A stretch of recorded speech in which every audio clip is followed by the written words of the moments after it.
నమస్తే welcome to E6 TV నేను మీ సంపత్ కుమార్ హైదరాబాద్ లో భారీ పేలులకు ఐసిస్ కుట్ర చేస్తున్నట్లు నిఘా వర్గాలు గుర్తించాయి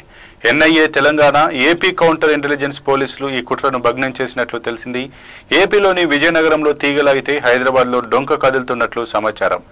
దేశవ్యాప్తంగా శాంతి భద్రతలకు విఘాతం కలిగించేందుకు కుట్రలు నడుస్తున్న దృశ్యాలు ఒక్కొక్కటిగా వెలుగులోకి వస్తున్నాయి తెలంగాణ ఆంధ్రప్రదేశ్ను వణికించేందుకు భారీ కుట్ర జరుగుతుందని తెలుస్తోంది వీటితో పాటు మహారాష్ట్ర కర్ణాటక రాష్ట్రాల్లో పేలుళ్ల కోసం వ్యూహాత్మకంగా సిద్ధమవుతున్న గ్రూపును భద్రతా సంస్థలు అదుపులోకి తీసుకుంటున్నాయి ఇందులో 6 సభ్యులతో కూడిన తీవ్రవాద సంస్థ ఆల్ హింద్ ఇత్తెహాదుల్ ముసల్మాన్ కీలక పాత్ర పోషిస్తోంది విజయనగరానికి చెందిన సిరాజుర్ రెహమాన్ జీవితం ఒక సాధారణ యువకుడి ప్రయాణంలో మొదలైంది 2017లో మెకానికల్ ఇంజనీరింగ్ పూర్తి చేసి ఎస్ఐ గ్రూప్ 1 పరీక్షలకు సిద్ధమవుతూ హైదరాబాద్లో శిక్షణ తీసుకున్నాడు కానీ ఎస్ఐ సెలక్షన్లో విఫలం కావడం గ్రూప్ 1లో స్థిరపడలేకపోవడం లాంటివి అతని మనస్తత్వాన్ని మార్చేశాయి ఆ మధ్య కాలంలో 108 అంబులెన్స్ సర్వీసులో టెలికాలర్గా పనిచేస్తూ బోయంగూడకు చెందిన సయ్యద్ సమీర్ అనే వ్యక్తితో సిరాజ్కు పరిచయం ఏర్పడింది అదే అతని జీవితాన్ని ఎడారిలోకి నెట్టిన మొదటి అడుగు అయింది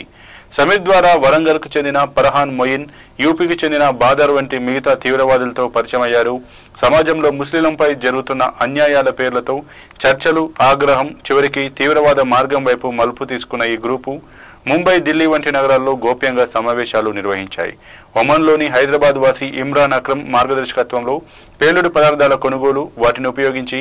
ఐఈడీ బాంబులు తయారు చేయడం మొదలైంది ఈ బాంబులను జనసంచారం ఎక్కువగా ఉన్న ప్రాంతాల్లో పేల్చాలని ముందు డమ్మీ బ్లాస్ట్ నిర్వహించాలని కూడా ప్రణాళిక రూపొందించారు ఈ కుట్రకు సాంకేతిక ప్లాట్ఫామ్లు కూడా నిలయాలుగా మారాయి సిగ్నల్ వంటి షాడో కమ్యూనికేషన్ యాప్లలో తరచూ మాట్లాడుతూ